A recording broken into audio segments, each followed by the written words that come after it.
দুই বছরেরও বেশি সময় ধরে মন্দা সময় পার করছে দেশের পুঁজিবাজার। সূচকের পতন ঠেকাতে একাধিকবার ফ্লোর প্রাইস আরোপ করে নিয়ন্ত্রক সংস্থা বিএসসি।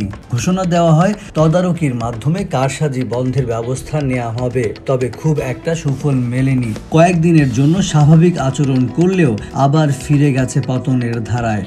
ডিএসসির হিসাব বলছে গেল এক বছরে ডিএসসির সূচক কমেছে 575 পয়েন্ট, আর বাজার মূলধন হারিয়েছে 85,000 কোটি টাকার বেশি। বাজারের এমন মন্দার কারণ হিসেবে বারবারই বাজার কারসাজিকে দায়ী করে আসছেন বিশ্লেষকরা। উৎপাদনে না থাকা কিংবা কোনো রকম চালু রাখা কোম্পানির শেয়ার দর বাড়ে লাফিয়ে লাফিয়ে। অভিযোগ আছে Khulna printing and packaging, Khan brothers, PP woven, Imam button, Aziz pipes, jute spinners, Shyampur sugar mills, Yakin polymer সহ একাধিক কোম্পানির শেয়ার দর কারসাজি করে বিভিন্ন সময় বাড়ানো হয়। সেই সাথে আছে ভালো কোম্পানির শেয়ারের অভাব, প্রাতিষ্ঠানিক বিনিয়োগকারীদের বাজার বিমুখতা আর ক্ষুদ্র বিনিয়োগকারীদের আস্থাহীনতা। এই একটা চক্র কাজ করার কারণে যে মার্কেটের উপর ব্যাপক প্রভাব, সেটা থেকে বের হয়ে আসাটা একটু সময় সাপেক্ষ ব্যাপার। মানুষ এত ধ্বংস হয়ে গেছে, এই মার্কেট থেকে বিদায় হয়ে চলে গেছে।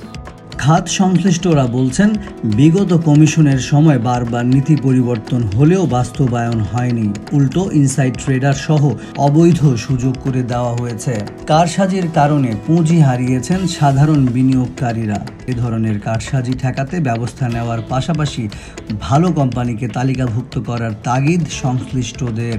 নাম সর্বস্ব যেসব কোম্পানি আসছে তার প্লেসমেন্টের মাধ্যমে একটা গোষ্ঠী উপকৃত হয়েছে।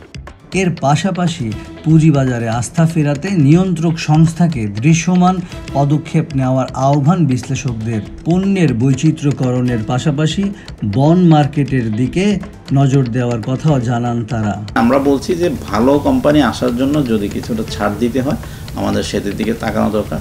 শেখ হাসিনার সরকার পতনের পর সপ্তাহখানেক চাঙ্গা ভাব দেখা যায় ঢাকা স্টক এক্সচেঞ্জের। সার্বিক সূচক ওঠে 6,000 পয়েন্টের উপরে, লেনদেন ছাড়িয়ে যায় 2,000 কোটি টাকা। তবে এরপর আবারও বাজার ফিরে গেছে আগের অবস্থাতেই। এখন পর্যন্ত ডিএসসিসির প্রধান সূচক ডিএসসিএস দাঁড়িয়েছে 5,639 পয়েন্টে, আর বাজার মূলধন দাঁড়িয়েছে 6,85,621 কোটি টাকা।